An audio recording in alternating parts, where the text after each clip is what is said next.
Hey guys, what is going on? In season 1 of the Bad Batch, one of my favorite arcs was the Cad Bane episodes. Those two episodes were terrific and I really enjoyed them, and when I saw the Justifier Cad Bane ship appear on screen, I knew I wanted LEGO to make a set, which they did about a year and a half later, and of course that released with the ATT, and it being the more expensive set, I had to make a choice between buying this $170 set or the $140 ATT, and being kind of money conscious and tight, I went for the cheaper of the two, arguably better.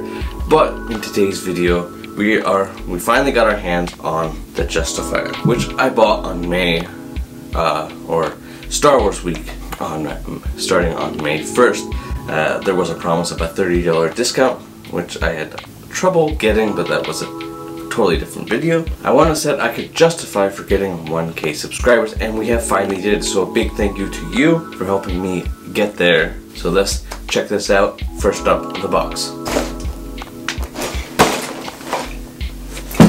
Here we have it. We have 75323, the Justifier for ages 9 and up, with 1,022 pieces.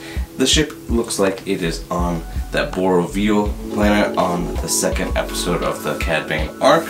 Really nice, and then you got the Bad Batch logo in the bottom. Let's go ahead and build this boy, and I'll see you in a little bit.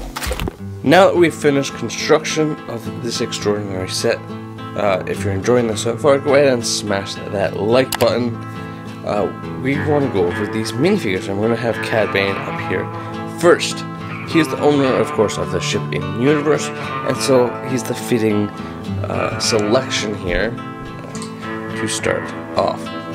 So we're focusing. We're going to start from the top all the way to the bottom. He's got a smaller hat than his older version, but it is very accurate to this show. I'm going to remove it just so we can see a little bit more of his. I'll show you it up close, maybe. And it's got little bits of, detail. Nothing printed, but the mold is pretty unique here, adding little bits of curves and detail. It looks really good. And then we got his head, which is, his blue face is printed on a metallic silver head. Just, really, it's capturing his balaclava kind of look. He also should have a printed plate on his head, but unfortunately LEGO did not include that. They don't really print the tops of the head, so I understand. And then we're moving on. He's got the nice red eyes. They really captured his face really well, and I think they did an even better job this time around than his 2011 version. They have a brand new breathing piece, which I just find breathtaking, pun intended. But it's it's a flatter silver.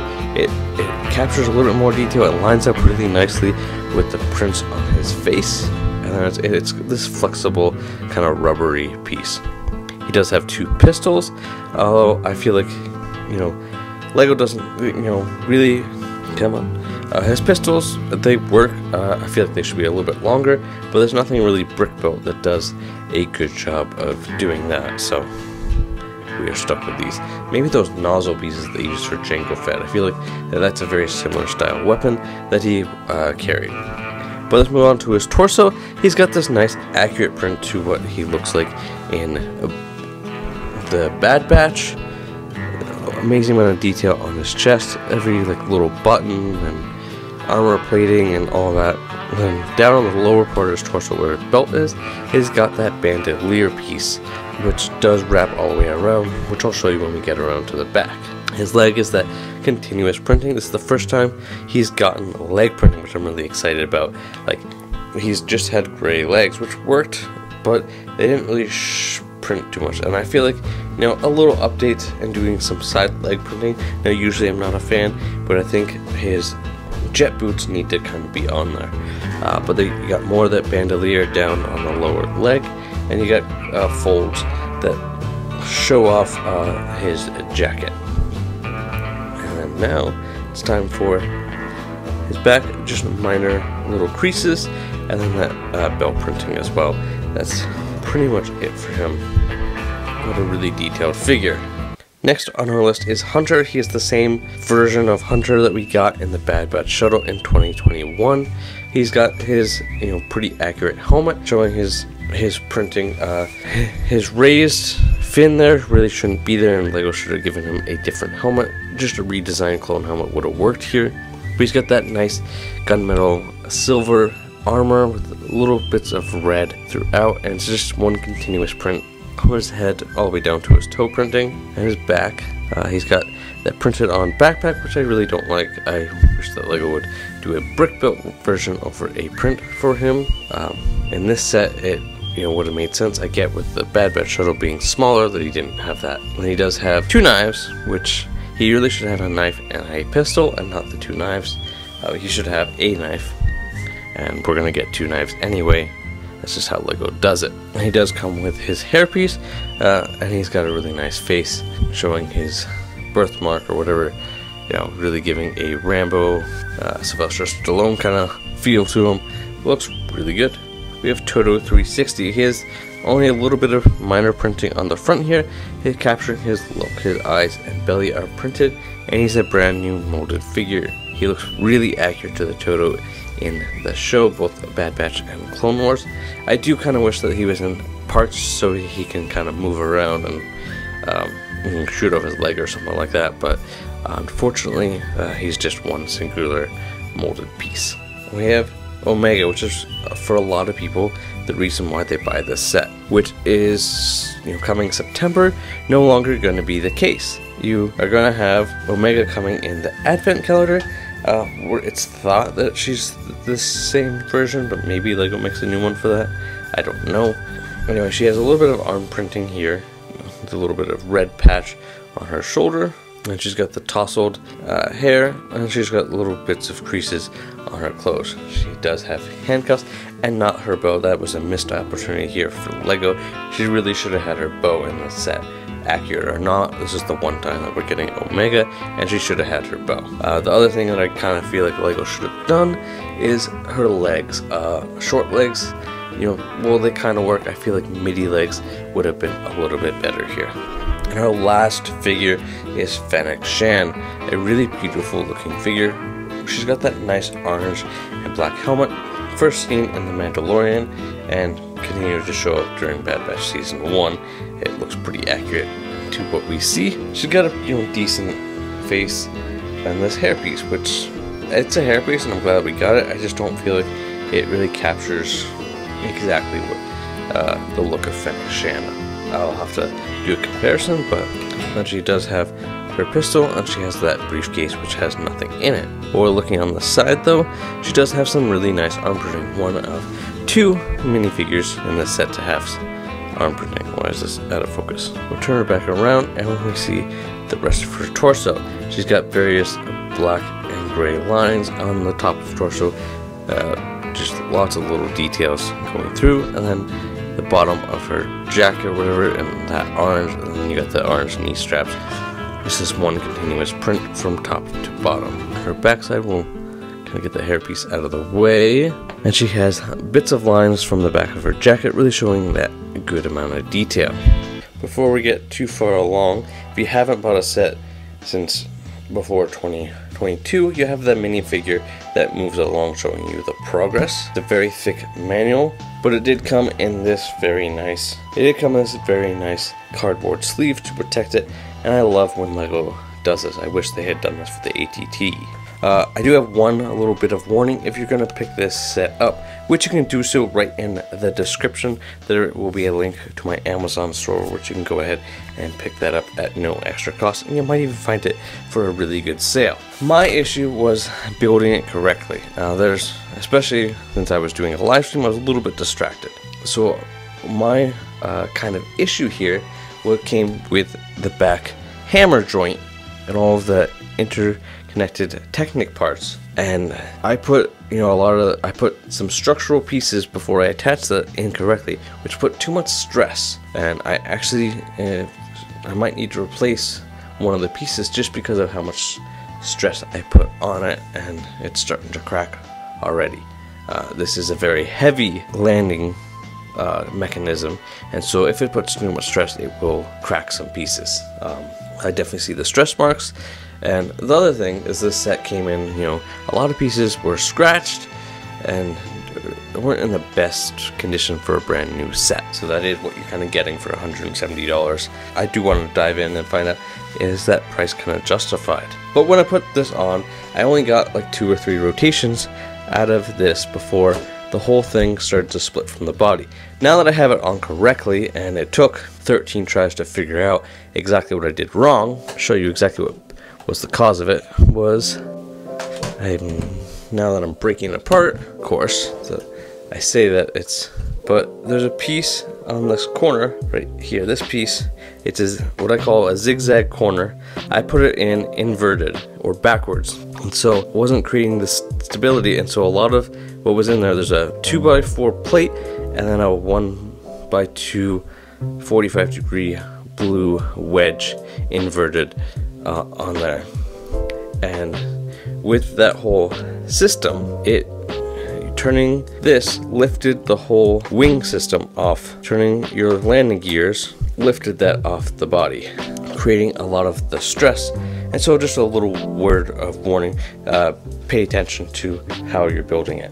But like we were saying, so you got these front skis here that are pretty loose and dangly, but they work really well. They aren't super stable, so if you're going to put a lot of pressure on it, it's going to move on you, but it should be okay. And we're going to try to do this in a way where we can see both of those. Okay, so far enough back we can see you've got the skis there, and when you lift this, they both retract. What was happening to mine is these would stay until about the last minute, and they'd spring up, and that was what was putting the stress on a small part that was not needed.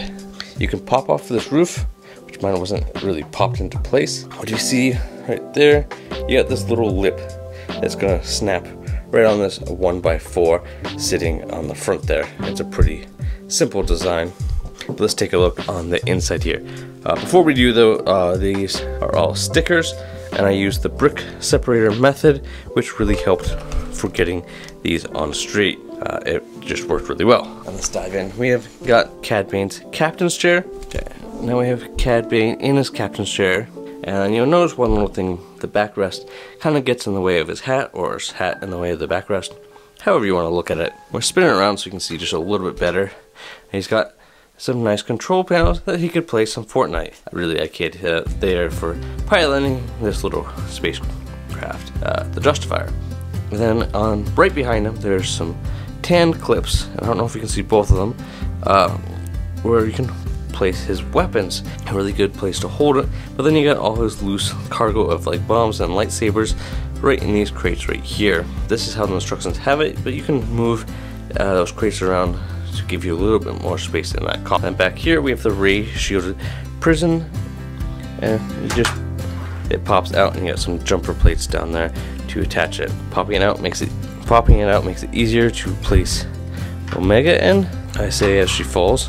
Now she's back in, and then it's you got grooves in here that are, allow this to just, I probably have her a little bit close, but it slides back in just like so. And moving on, underneath this wing, which is gonna pop off on me, you have a spare missile. You also have space that you could load this with extra spare missiles or something else. And you got the mechanism right here for how the gears load up, and then here's where the missile is stored right within the weapons, and you could just take that out if you so wanted. I'm gonna move just so you can see some gapping issues that we have right here. I think I've come up with a fix for covering this, but this is pretty exposed. You can see all the way down into the ship, as I'm not sure if it's coming through on camera, but you can see the cargo that's back there, which will show you that feature in a minute. Now you've got some exposed ship greeveling, which I really like back there. Like, this ship is pretty massive, but it looks really good. And then these can kind of move. I don't really know what their purpose really is, other than maybe to be extra landing gears. I really think that it's just gears. They're not even lights, so but I might replace them with some lights. And then now it's time for the rear. Since you have this gap, you can reach your finger and just pull it down, but I think this is supposed to be able to. Then you have this cargo, so really what I'm trying to show you. some Imperial critters, and some random pieces. I feel like these would have been better used to close up some of those gaps. Which I forgot to show you, but you can probably see from here. Get a little bit closer. But you got some nice gapping right in here on both sides. Just, I feel like for $170, that would have been worth covering up. But anyway, that is really pretty much the ship. My thoughts, really, this is a 7 out of 10. It's a great build. It's definitely unique in the design process and build process. It's not super repetitive. Like, even there's a difference of how you build the wings, or at least the majority of the wings.